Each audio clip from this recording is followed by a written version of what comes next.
what New Orleans is talking about. I promise everything will be okay. If you're listening here on the airwaves, it's that WBOK, 12:30 a.m. From the campus of Xavier University, WBOK Go, an Equity Media Station. I'm Amber Payton with BIN News Now. Artist Halle Bailey has filed for a restraining order against former boyfriend and rapper DDG, accusing him of abuse and online harassment. The two split 7 months ago. Bailey is also seeking full legal custody of their 1-year-old son. Some Hopewell, Virginia residents are speaking out after the recent firings of the city manager and city clerk. Both are black, and Ward 7 Councilor Dominic Holloway joined dozens of protesters, telling 12 on Your Side he believes race played a role in the decision. And black Maryland Senator Angela Alsobrooks is urging President Trump to reinstate Dr. Carla Hayden as Librarian of Congress.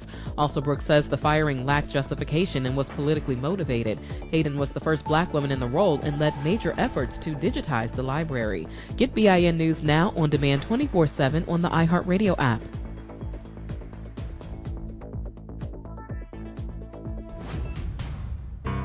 It's now time for Let's Elevate, the Arnie Cary Show with Arnie Filko and Cary Grant. And we are on the air. This is Cary Grant, and this is the Arnie Filko and Cary Grant Let's Elevate Show, Elevated Conversations. I'm Cary Grant. And this is Arnie Filko. We are separated again one more evening, but hopefully I'll make it in the studio tomorrow. But Cary, nice to be with you for a Wednesday night. Really nice day today. Yeah, it's beautiful day. 80-degree weather, but the breeze had the wind chill factor down to about 75 in some places. Yeah. Now, Arnie, only a southerner would talk about wind chill at 80 degrees. Yeah. You know, it's yeah. Well, let's look at it in the wind chill is opposite usually direction. reserved for like when it's 10 degrees and the wind chill brings it to 0. No, I don't want that. Arnie, I wanted to start the show by bringing up something that the station was promoting very heavily yesterday, and it was well worth it. Last night I left a little early, and we went to see the show The Wiz, which is at the Sanger until Sunday. And the station had done a live remote from the theater, which was great. It was really great. They had on the guy who played The Wiz, who actually was the character in the play last night, in the musical. And I just want people to know it's a new version of a story that you're very familiar with, but it's a very new version of it. It has a New Orleans flavor even. It's very interesting. But the cast and the production was so great. The singers and dancers and everybody were phenomenal. I just want people to rush out and see it if you get a chance. It's only here till Sunday, but it's a great revival and I think a great piece of art. And there's some New Orleans connections there that people will get a real kick out of. Absolutely, yeah. Everybody go. So it's going until Sunday, you said. So there's a few more days and nights. And there's tickets available, so yes. Good. Yeah, everybody should go. If you haven't been to the Sanger, it's a phenomenal place. It really is. Yeah, really one of the jewels, was rebuilt after Katrina. And and brought back to its 1920s grandeur. I mean, it is a grand theater. And as you have, I've been to some theaters, even on Broadway, which aren't as fancy as the Sanger. I mean, This place is really phenomenal, and great restoration was done, and the production, the sound system, everything in the place, and the staff, as usual, at every New Orleans venue is just fabulous. Everybody's very helpful and very hospitable. It's a great place to go. But this particular show will resonate a lot with our listeners, and I think people remember it fondly, but it's got some new twists that are really good and really funny and really entertaining. Good. Yeah. Everybody get on out and, go see it. And, if you've never been to a kind of a Broadway musical type play, sure, they're phenomenal. I mean, they really are. The music is great and, the acting's always good. So And It's good that you brought that up, Cary, and I hope Arnie, people will go see it. one other thing about it, and sometimes this isn't the case, but this is truly a family-friendly show. I mean, you can bring everybody from grandma to the little kids, and they'll all enjoy it. So, and that's kind of rare sometimes with musicals or plays. So this is something that the whole family could enjoy, and if you can grab a ticket, I recommend it highly to anybody. That's great. That's great. And I one more promotion because Gerard mentioned it at the end of his show today. Yeah. But I also got several emails. Go out this Saturday and support St. Aug. They have their annual crawfish boil. It goes towards the scholarship fund of the school, and Yes. they do such a great job over there. Austin Taylor is a friend and somebody I've worked with as the head of the school for a number of years, and Yes. I just could not be more impressed with the young men that come through that school. The discipline, the academics, the music, the athletics. I mean, everything they do is top quality, and this is one of their big fundraisers each year. So it's a very reasonable price, $30 in advance. You can participate in the boil and have good food and good company for a couple hours and support a great cause. Yeah, our engineer is a proud alum, and he's telling me, we have to be there. So, for sure. And I agree with him. And I wanted to say on the air, I give a shout out to Austin. I saw him the other night at the Xavier Gala, and I extended an invitation to him, and we're going to schedule him to come on the show and talk with us, Arnie, about, the great things they're doing at St. Aug. He's done a phenomenal job over there. Absolutely. I want him to get his let's definitely do accolades in now that the school year's over, and he may have a little time to do it. So, yes. Great. Cary, I went a couple weeks ago, actually. They did a concert performance at the Jefferson Performing Arts Center. Yeah. And it was really great. They had a little reception beforehand, and just to see the young men, and the talents that they have, it was great. So anything we could do to support and promote things at St. Aug, we're definitely going to do. Absolutely. So would love to hear from everybody tonight, 504-582-9422. We're going to touch on a number of topics. I just want to start out for 30 seconds. Yeah. Interesting day internationally, just watching the news. Our president is still in the Middle East for another day, and they rolled out camels, they rolled out Teslas.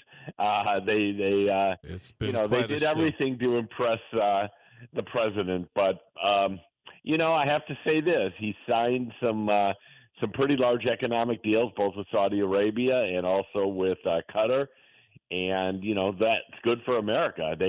I think that what I read is, they committed to $90 million of purchasing Boeings, something like 200 airplanes, which really, in the states that manufacture, Boeing, that's a tremendous benefit to them. Sure. Yeah. I know the state of Washington is in pretty good form tonight because, Boeing's had a lot of setbacks lately, and that's a fairly sizable contract that'll keep people working for several years.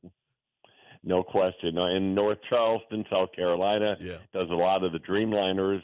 That's where they make them, so that's going to be huge. And so again, I mean, there's nothing wrong with good things happening. I mean, sure. We want to cheer and applaud when our leaders do good things, and I think these are good things. The other thing that I was intrigued by, this was the first time in 25 years that an American president has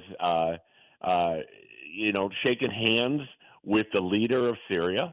As people may or may not know, the longtime leader of Syria, who was really a bad guy, Bashar al-Assad, was overthrown about 6 months ago. And the new leader, who's an interesting guy, I mean, he was at one point, involved with a terrorist organization, but he seemingly is reformed. And Trump had a good meeting with him today, and the things that could come out of that are significant.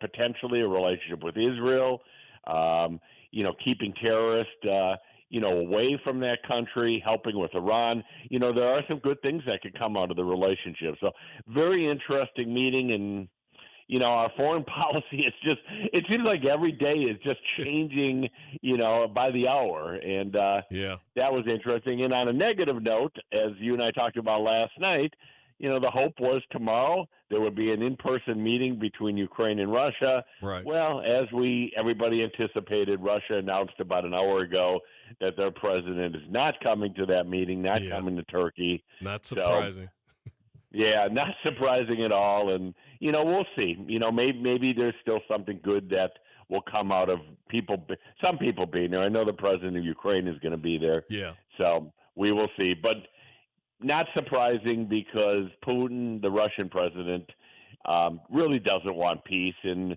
I'm just hoping that President Trump will finally understand that and do what's right and penalize him for that, because it's a sad situation, so many lives being lost. Yeah, All right. the rhetoric that Trump has done has been very clear about, trying to play the tough guy with Putin. Well, he's giving you your chance now. If you want to make a little headway on this is the moment to help out the Ukraine and to do some things that put more pressure on Putin, especially since he claimed he wanted peace, whatever kind of ceasefire, whatever he claimed he wanted. He doesn't even want to come to the table. So, I think if you miss this opportunity, you're really costing yourself something, because I think people are pretty fed up with Putin on all sides of the coin now. It's just pretty clear that he's not really serious about anything other than conquest. So I think this is that moment to really do something. If you really the want sad to thing do is, it was Putin himself that made the offer. Over the weekend. Right. Let's do in-person meetings and face-to-face. And Ukraine called their bluff, as you and I talked about. And what I hope, Cary, though, is this. I mean, now Trump has two responses. He either could say, I'm going to walk away, I don't want to deal with the situation at all, which would be a terrible mistake if that's what he does.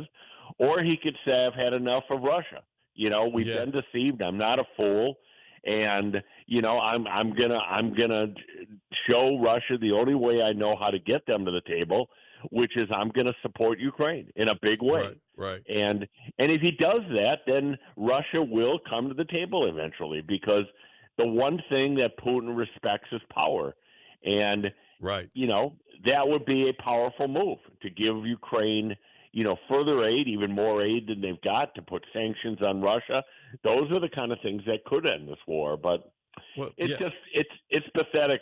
It's very pathetic that you make an offer and the other side calls your bluff on it, and then you renege on it. That's not leadership in any way. Yeah, I mean, when you don't show up for something that you called, is pretty sad. It really is.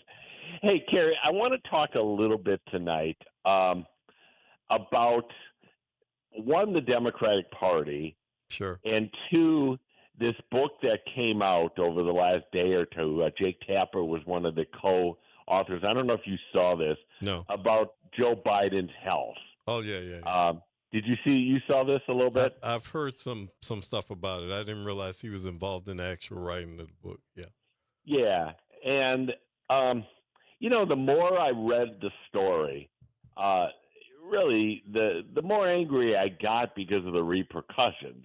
I mean, the reality was that this book shows, and it has, more than 100 anonymous sources. Okay, so this isn't coming from one voice or one person. It's coming from a lot of people, and basically the bottom line was Joe Biden was not in a physical or in a mental state to run for a second term, or to be a candidate for a second term. And that the inner circle knew that they saw it, and yet, for different whatever reasons, they kept it going, and the media was somewhat complicit with that as well. I'm angry about it because if you think what could have happened, Joe Biden ran in 2020. Yeah. He basically said he wanted to be a one-term president. He wanted to get this country back on track. Right. He could have been a hero, but instead he made the decision, to run for the second term. And had he not done that, you would have had an open field. You would have had Yes. debates. You would have had 6 months of the electorate being able to see who was the strongest candidate. And by not doing that, he put the party and the country in a very, very difficult position. Yeah. No, I agree. And I think that I'm kind of torn about the subject matter because it's kind of really after the fact. And at this point, I mean, what happened with Biden is bad and didn't help the situation. But at the same time, it's kind of so over. And I think it was kind of inherent. We all knew that there was some issues. I mean, I remember talking about this at home, that there was a point when Biden was Biden, and then there was a point when after he was ill with COVID or something like that, he was not himself anymore, and he never was after that. And I think that, like you said, the inner workings of how presidential politics works and how the White House works is very interesting. But at this point, it's kind of more of the old Joe Biden story, and it's good to tell it, but it doesn't help at this point because nobody did anything about it at the time. It's great to be an anonymous source after the fact, but when it was going on, you could have spoken out. I mean, that's just the way I feel about it. Yeah, no, I think you're right. I mean, I think, if people will jar their memories a little bit, when after the beginning of the year, when the president gave the State of the Union, Yeah. He had a very strong performance. Yes. And I think people said that night, well, maybe he is fit. Maybe he can do this. Mm-hmm.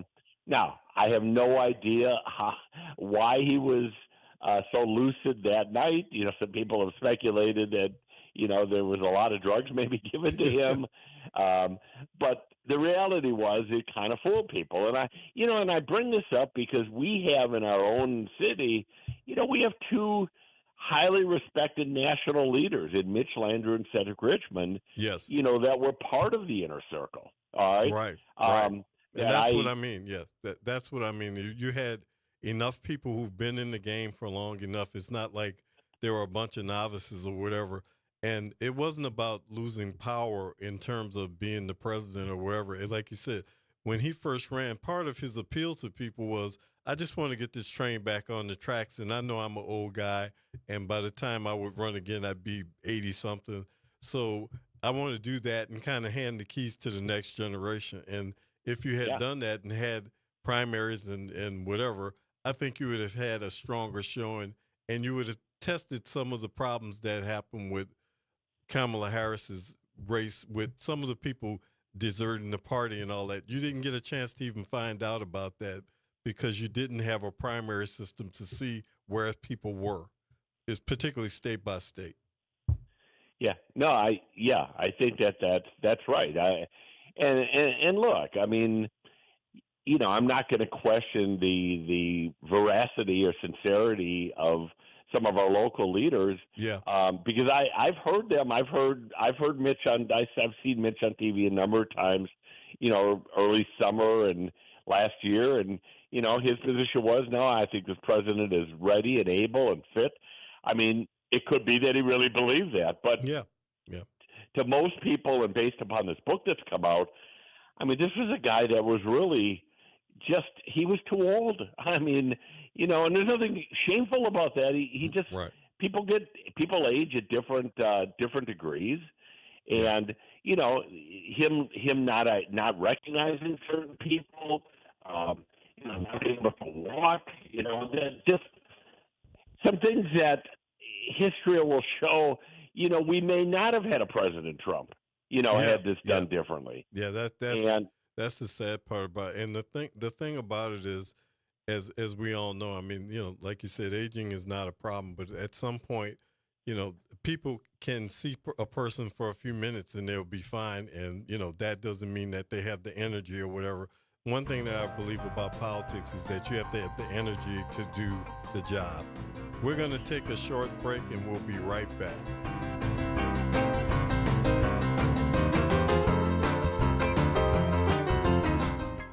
Real issues, real talk, real solutions. Miss an episode of The Reality Check? You can catch every episode anytime. Search WBOK Media on your favorite podcast app to tap the bold commentary, real-time reactions, and powerful perspectives from the people and leaders shaping our city. Download, share, and rate it 5 stars because the real ones always stay informed.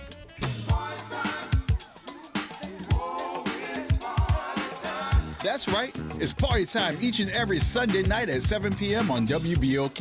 It's the Throwback Throwdown with DJ Wick as he brings you the best in old school from the 70s, 80s, 90s, and the early 2Ks. Plus, the party goes to another level at 9 p.m. with the Throwback Throwdown Party Mix to round out the night. It's the Throwback Throwdown Sunday nights at 7 p.m. on WBOK and on the World Wide Web at WBOK1230.com. On the next edition of The Way Forward, an encore interview about understanding public policy with Dr. Robert Collins, Professor of Public Policy and Urban Studies at Dillard University. Plus, I'll share your What's Good news, help you go forward, and give you your need-to-know tidbit of the week. Join me Saturday at 3 p.m. It's The Way Forward with Eddie Francis here on 1230 a.m. or streaming live at WBOK1230.com and the Play Ode app on WBOK. What New Orleans is talking about. Missed a show? Want to hear that guest everyone's talking about? WBOK is now streaming on all your favorite podcast apps. Just search WBOK Media, hit download, share with a friend, and don't forget to rate your favorite shows 5 stars. Because when our voices are heard, our impact grows. WBOK online at WBOK1230.com. The Arnie and Cary Show with Arnie Philco and Cary Grant. And we are back.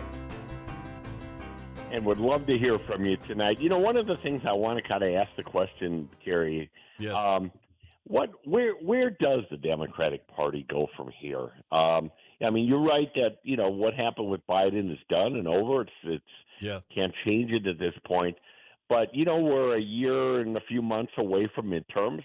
Right. We're a few years away from presidential election. You're already starting to see, by the way, you know, not so much declarations of candidacy yet, but, you know, you've seen Gavin Newsom. I mean, he certainly looks like he wants to run for president. Absolutely. I think the governor of Illinois, Pritzker, has made a lot of noise about different things. I think he is eyeing it. But it's going to be really important for the party to start to define itself better. You know, my feeling is this, you know, you can't come out every day and just be critical of the current administration. That just isn't going to work. You can't take on every issue. I'm not agreeing with the current president on immigration or, you know, trans policy or any of these things. But I will tell you, the American politics only has so much bandwidth before they just say, you know, all this party does is complain and they're negative. And I think we the Democrats, and I am a Democrat, I think you're a Democrat. Yeah. I think we got to find, you know, what is it that we really want to politic on? What policies are the priorities? And then go after those. But you can't bash every day. I think that is, you know, that is not going to win you elections, in my opinion, anymore. No, I agree. And just going back to what we said about age and everything, let's face it, you know, Trump is not a spring chicken either. So, and he'll be 79 in a few weeks. So there's issues about him, his mental acuity and everything. And I think, like I said, I think that politics is a young man, young woman's game in terms of we have a lot of older politicians, and it's probably really going to be time. The first thing on both party side is to kind of get some younger people, and younger people could be in their 50s or 60s, but I mean, you know, being 70s and 80s, and some people even in their 90s is not working anymore for anybody. Things move too fast, and there's just too much going on. That's the first thing. The second thing you made a great point about is the Democratic Party has to redefine itself about what it stands for, period. It has to say, we believe in this, we believe in that, and stop getting the narrative twisted that we believe in Medicaid, Medicare, stuff like that, and then get it twisted into, oh, you just believe in wasting taxpayers' money and all that kind of stuff. Be very clear about what you stand for. Be very clear about what the people really want people to do. It's very clear that people want you to influence their lives, particularly economically, much more today than ever before. People really, I read an article about a woman who was complaining about she had voted Democratic her whole life. She voted for Trump because her husband died and she lost her job, and somehow it was because of Biden. And it was like, you have to make sure people understand that economically these things are what we're doing for you particularly and to help you particularly.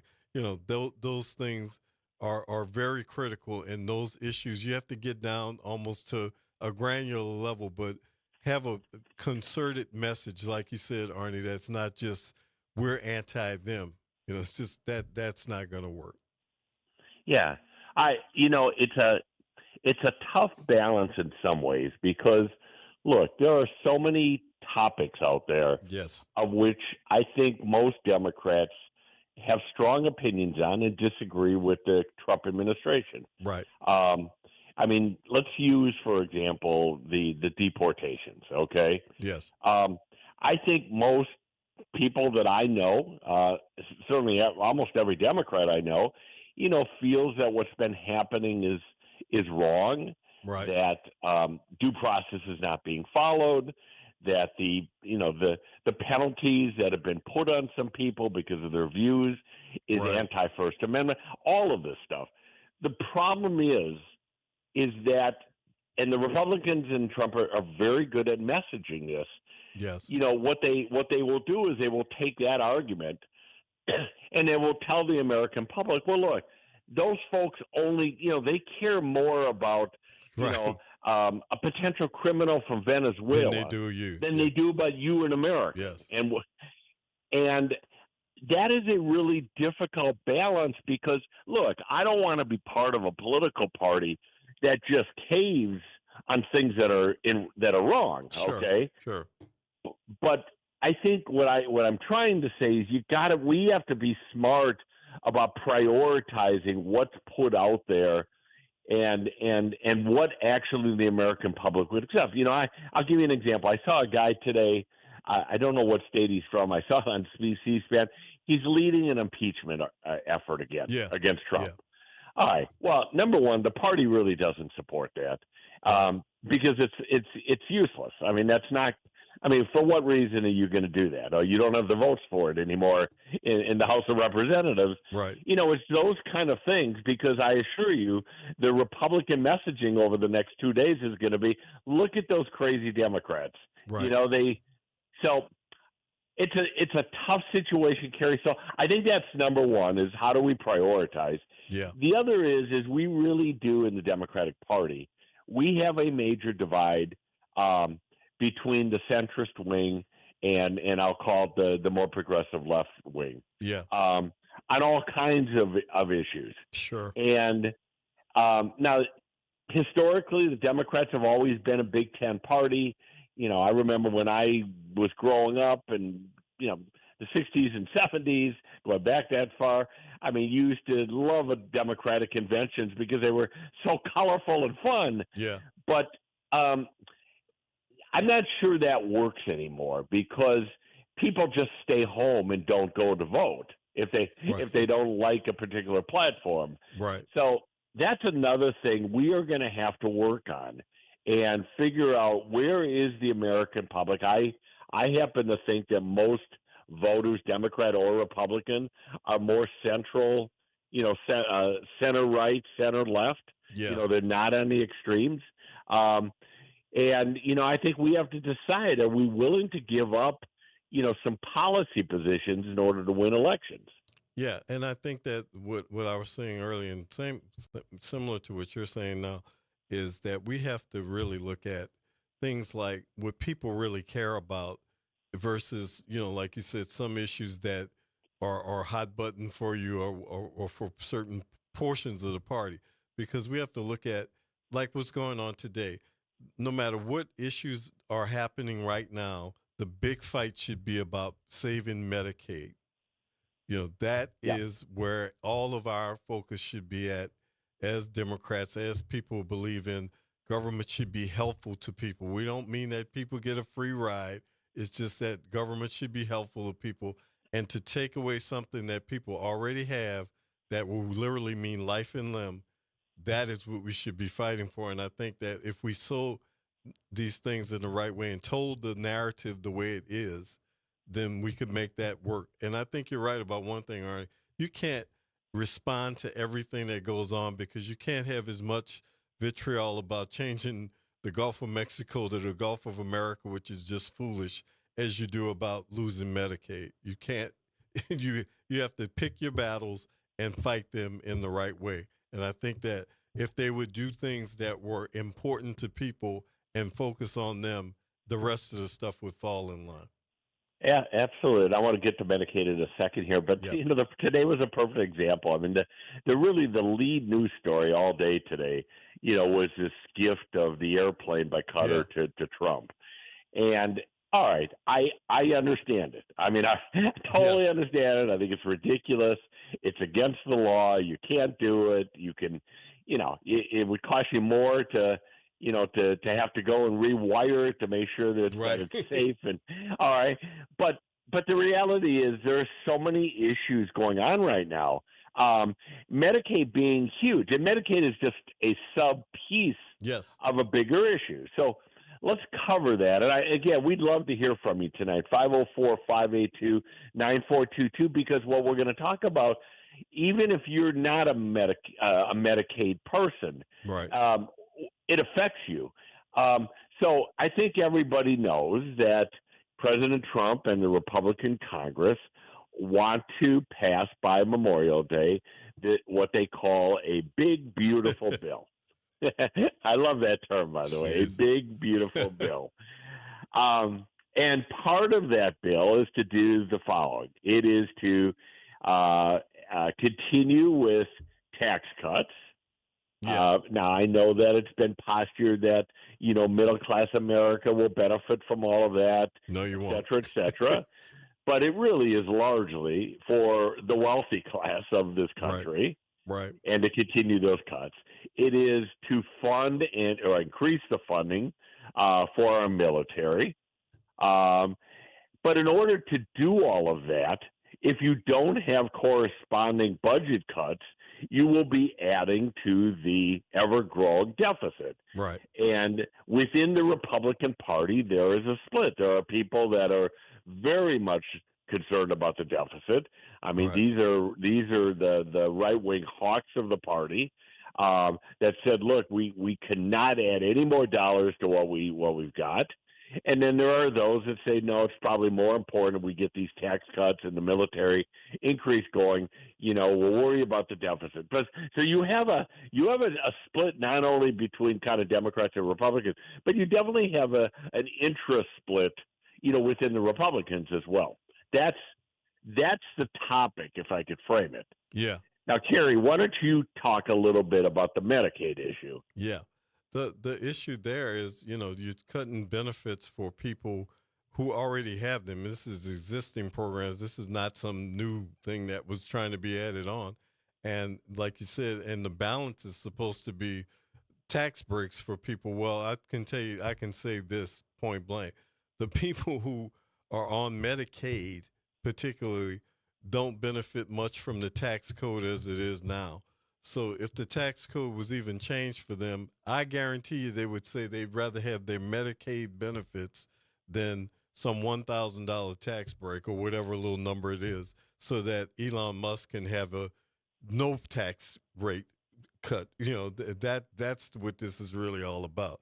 So it's, once again, not only balancing the budget on the backs of the middle class, but going beyond the middle class for a program that is really for people who are very low income or older people who have no means to use for medical insurance.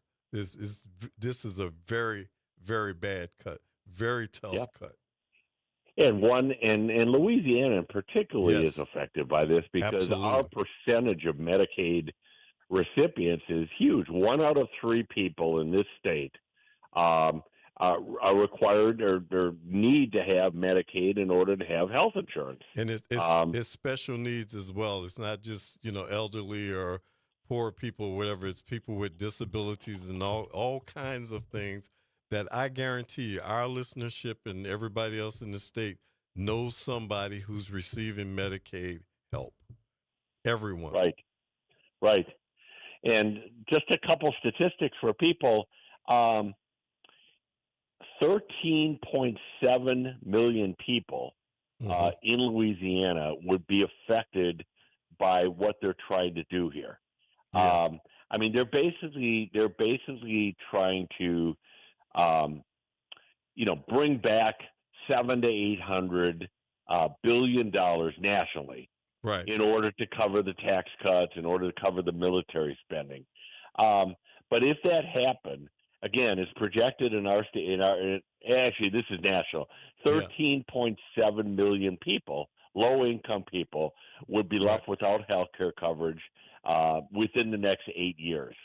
Wow. I mean, these are, and people wonder, well, what happens? Well, what happens is, people don't go and get health, treatment.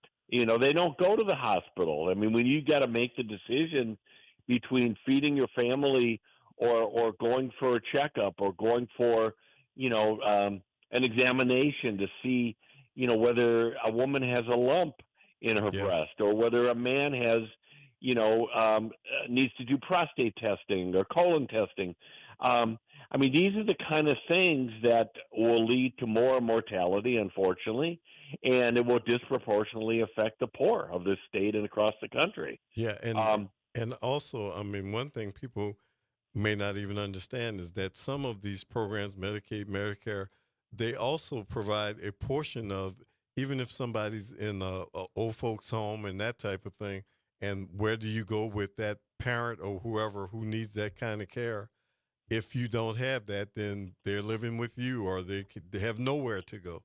It's really a heinous crime to try and do that, to get a tax cut to be permanent that will never be recovered from by this country, no matter how much GDP, tariffs, all of the crazy stories they tell. You can't make up that money in any way, shape, or form. And it's not about making it up some different way. It's about eliminating it so you can have a tax cut.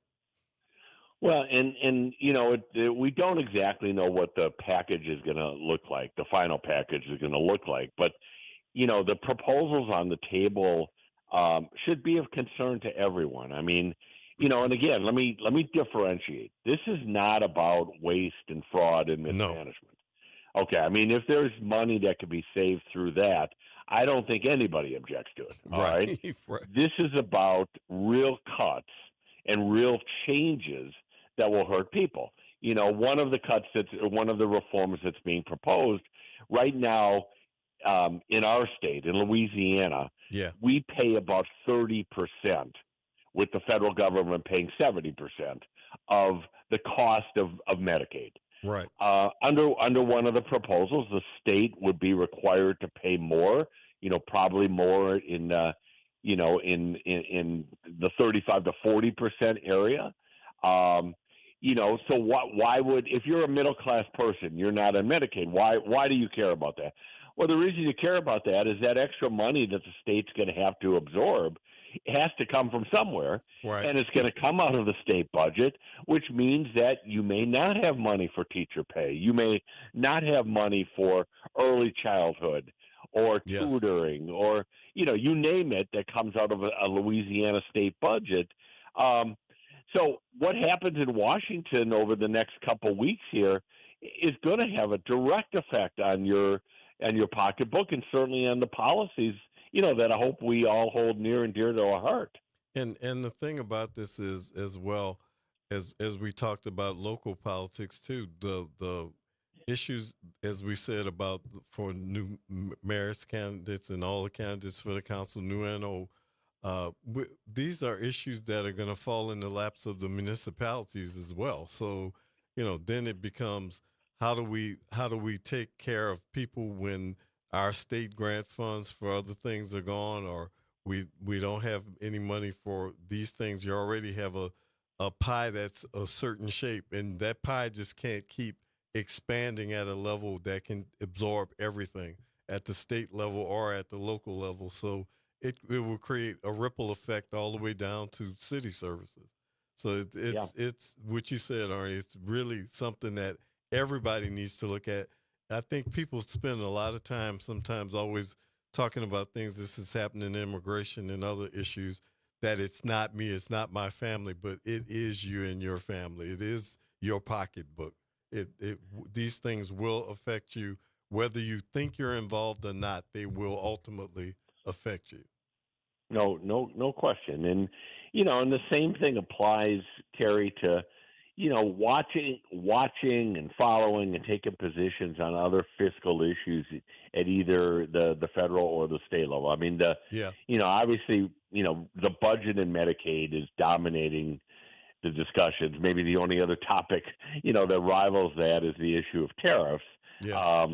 Which, as we've talked about, I mean, who knows? We'll know much more later this summer, and we will know more when we get to the holidays and Thanksgiving.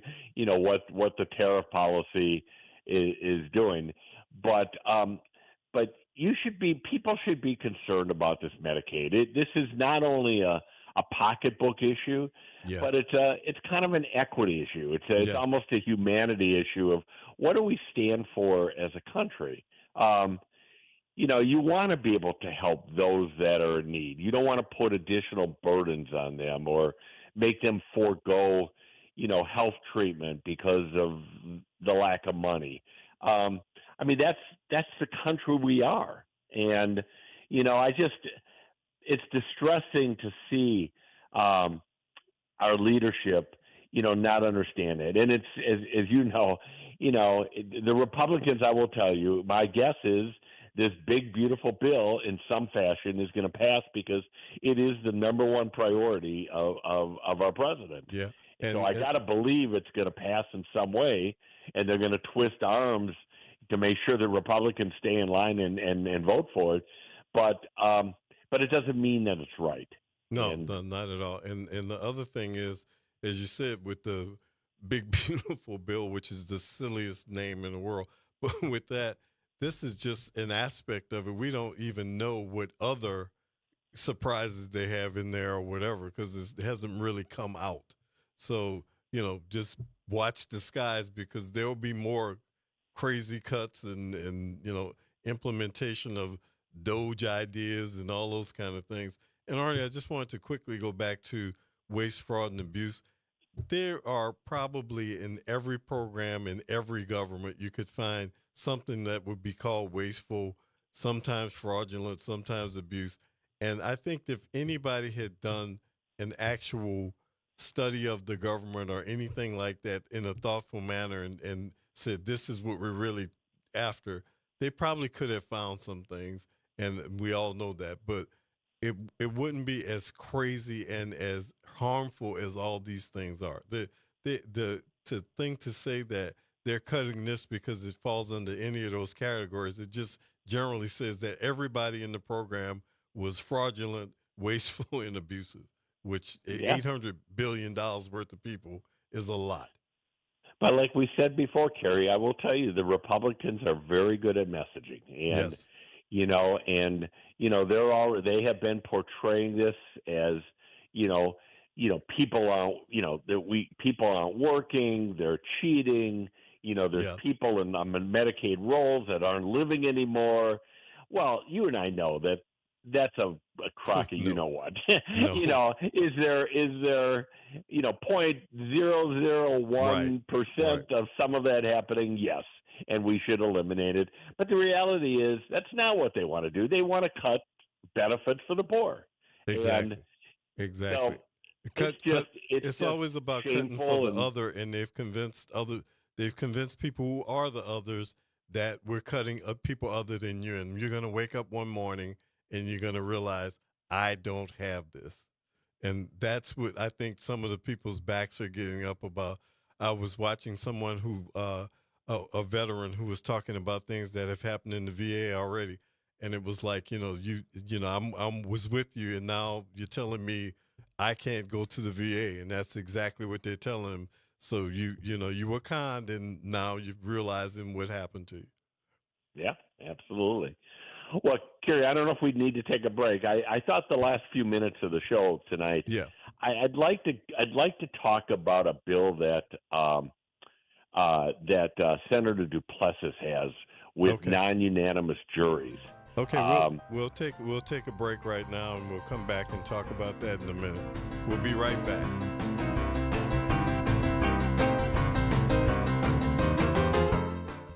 On Auto Trends with JeffCars.com, here's a snippet of some of what we cover. GPS pioneer Gladys West. We worked long hours computing trajectory orbits and satellite orbits, trying to get the data and everything correct enough. Auto analyst Mark Bland. 14 new vehicle deals that happen in this country out of every 100 that women don't have a fingerprint on. To tune in, check out Auto Trends with JeffCars.com, Saturdays at 4 p.m. on WBOK, what New Orleans is talking about. Attention, WBOK listeners. Are you a fan of the station and want to show your support in style? Well, we've got some exciting news for you. Introducing the official WBOK merchandise, the perfect way to wear your love for the station. Whether you're a longtime listener or a new fan, we've got something for everyone. Head to WBOK1230.com now and grab your WBOK gear before it's gone. When you buy WBOK merch, you're not just getting quality items, you're supporting the station you love. Trying to grow your business or increase traffic to your location? We can help.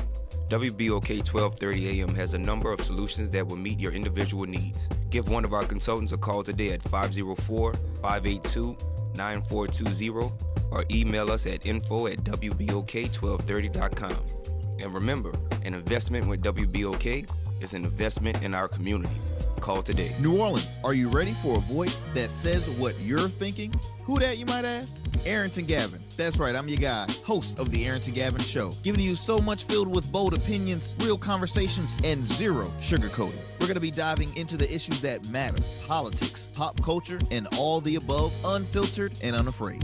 Catch The Arrington Gavin Show weeknights from 7 p.m. to 8 p.m., Monday through Fridays, right here on WBOK, what New Orleans is talking about. When you talk, we listen. WBOK. The Arnie and Cary Show with Arnie Philco and Cary Grant. And we are back. All right.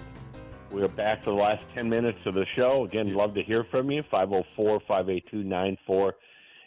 But in the last couple of minutes, Cary, I wanted to talk about Senator Royce Duplessis and a bill that he has, Senate Bill 218, which, if people remember, a couple of years ago, Royce led the effort to change the law in Louisiana requiring unanimous juries. Right.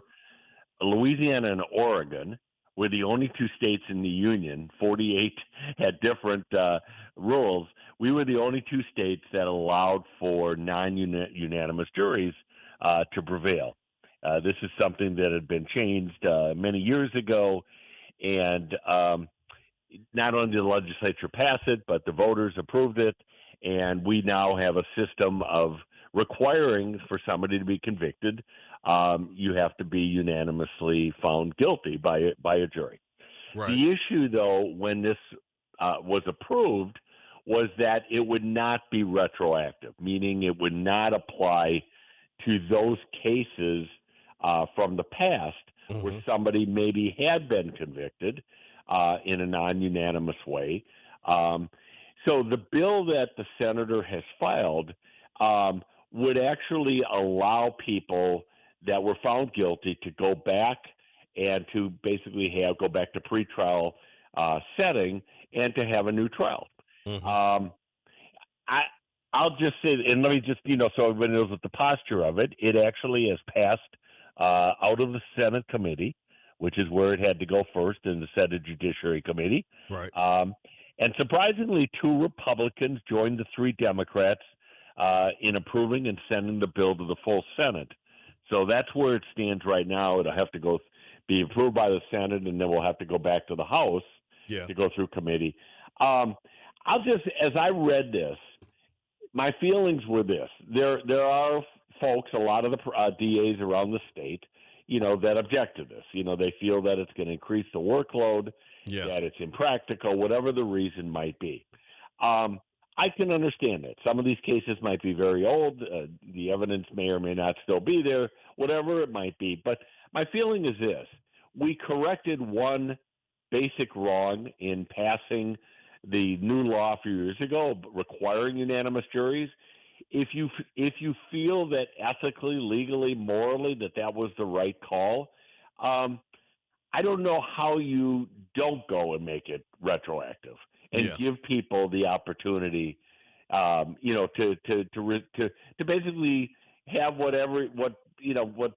defendants had in 47 other states. Okay. That's my feel, Cary. I don't know if you have an opinion on this.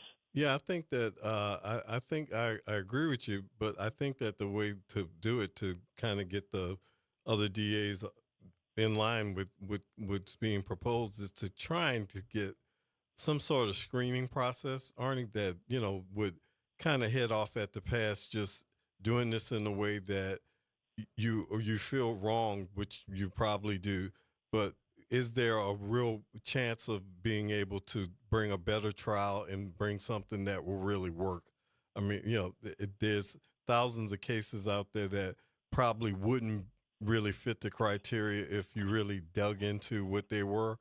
And before you bog down, the whole court system with every case that there ever was, you probably need some sort of screening and I like the screening idea too, because you could then get the highest and best cases out there, which would be great to get those people out who could easily be gotten, not easily, but could be gotten out with better evidence, better case, law, DNA, whatever, that could help them. Well, you'd have to, I think if you did it that way, you'd have to have some pretty definitive criteria, because think of it, if you were convicted and you're sitting in a prison right now, whether you feel you could prevail or not prevail, I would think most people are going to want to try for it. I understand. Now the numbers, I will tell you, the DA's Association, which has come out against this, they believe that if you opened it up, you could have somewhere in the area of 1,600 that would be filing. The groups that have been supporting Senator Duplessis' bill, they put that number about half of that, about 800. Arnie, it's still a lot of cases. No doubt, a lot of cases. We have a caller. We have a caller on the line. I want to get to him real quick. Brother Mims? How you doing? I'm not going to hold you long. Hello? I can't. Can you hear me? Hello? Yeah. Hey, bro. Hey, Al. How are you doing? We can hear you fine. Hey, listen. I'm not going to hold you, but I had the pleasure and the honor to serve on the parole board with the late Kathleen Blanco, which appointed me from the civil sheriff, and I think that it should stay just like it is. I mean, there is no perfect system, and I just think that it is for the attorneys, the district attorneys, and the jury to represent itself. I mean, there's nothing perfect, and if I was going to court, I see murders and seeing people.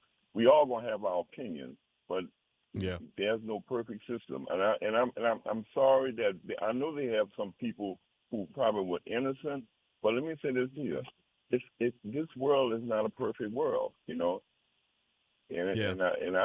I've done some things that, as a young man, I'm 71 years old. As a young man, if I went to court, I would have been convicted, and I wouldn't have been convicted. So what I'm trying to say is, it works both ways. So I'm gonna get off and let you.